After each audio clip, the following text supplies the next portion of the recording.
Hello everybody, video here for you today. This is the No Cap recap of the March 12th, 2022, Season 9, Episode 22 of The Curse of Oak Island, called Yes We Can.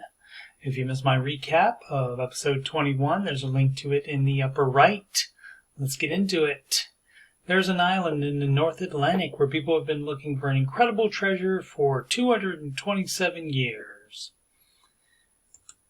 The fourth and final 10-foot shaft planned for the year, known as DMT-2 and located in the area of the head shaft, and is also the location of the highest traces of gold and silver from water tests earlier last year, is at 137 feet. That is tantalizingly close to the level of the chapel vault. The first hammer grab bucket shown results in a find by metal detection expert Gary Drayton of this piece of metal they think is similar to a previous piece found that had gold traces in it. The team is now past the depth of the head and shaft. The next bucket will be delayed as the support chain has wrapped itself around a stabilizer atop the 22.5-ton hammer grab. Gary says, "That's Oak Island for you, mate." Since they have time, Gary and Michael John go to Lot 8 to continue metal detecting it. Lot 8 has received more attention lately since a magnetometer survey revealed a sizable metal anomaly there.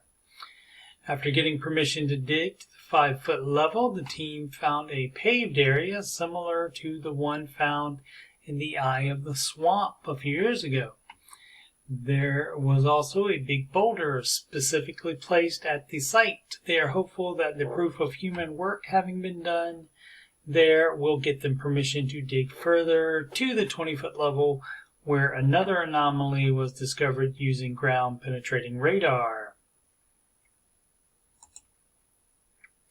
Lot 8 was also the location of this semi-precious gemstone found years ago that 32nd degree Freemason Scott Clark believes could be linked to the Knights Templar and the Ark of the Covenant, as revealed on the previous episode.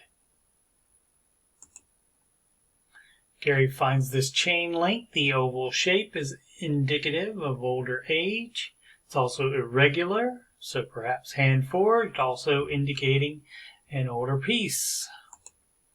Next, they find an ox shoe.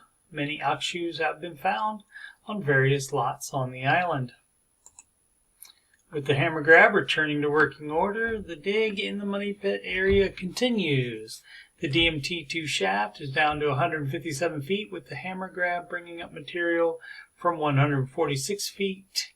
And that material is now including puddled clay, as was found in the original money pit, and believed to be used as a sealant to keep areas dry from flood tunnels. Frederick Blair and William Chappell also reported clay found right before they drilled into the vault at 153 feet. The next bucket brings up wood, and the one after that revealed this board with clay all over it. Marty says the conjecture is that it's a piece of the vault. 200 feet northeast, near borehole 10X, Michael John and surveyor Steve Guptill are working the wash table. Steve finds charcoal, which was burned underground to provide oxygen for workers. Charcoal was also found by previous searchers. He also finds this cement, which was reported to encase the wooden vault. Back at DMT-2, the shaft is at 174 feet. The team believes that it's possible that with all the caving in that has happened, the vault could have fallen down further than the depth it was found at previously, which was 153 feet. The casing begins falling faster, which indicates a void. The hammer grab brings up mostly water, and the casing hits bedrock, which ends the planned money pit area digs for the year. Unfortunately, working with a 10-foot diameter casing requires being in the precise location. If you're off by inches, as illustrated here, you could miss something substantial. In the war room that night, the team meets to discuss the best way to spend the remaining few weeks before activities on the island will end due to the harsh winter conditions.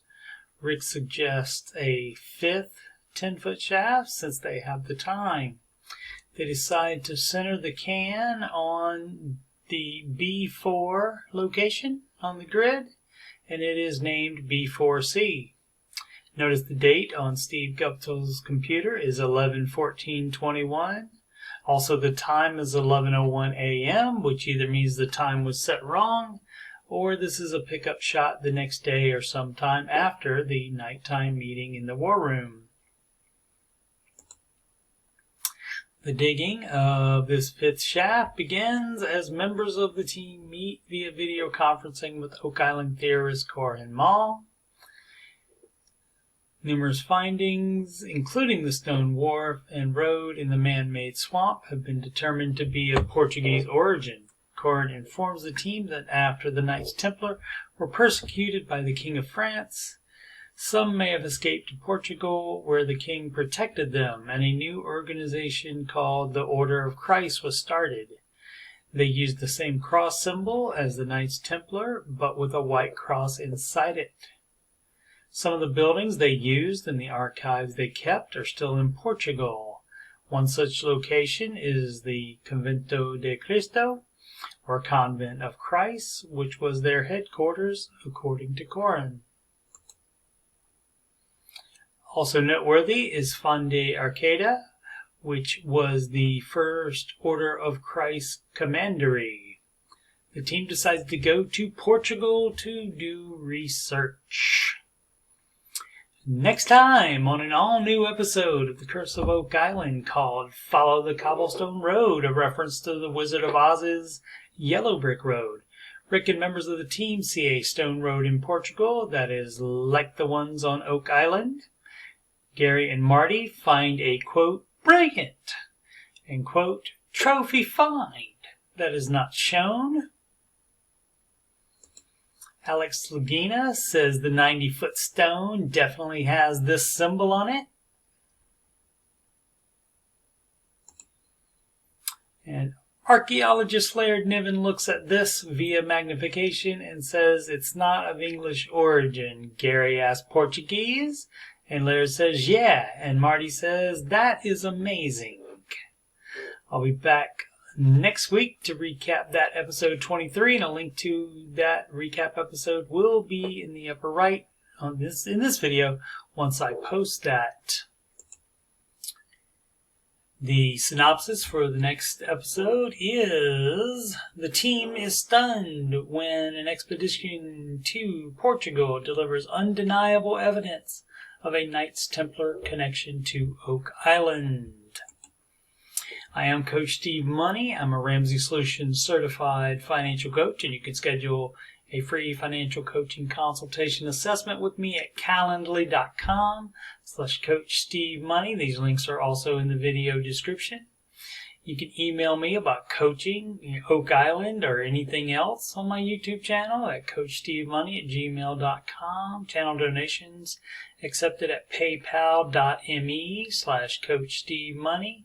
You can add me on Instagram at Coach Steve Money, no spaces. And of course, this YouTube channel is youtube.com/Coach Steve Money. Thank you so much for your support. Thanks for watching. Please subscribe, like, and comment.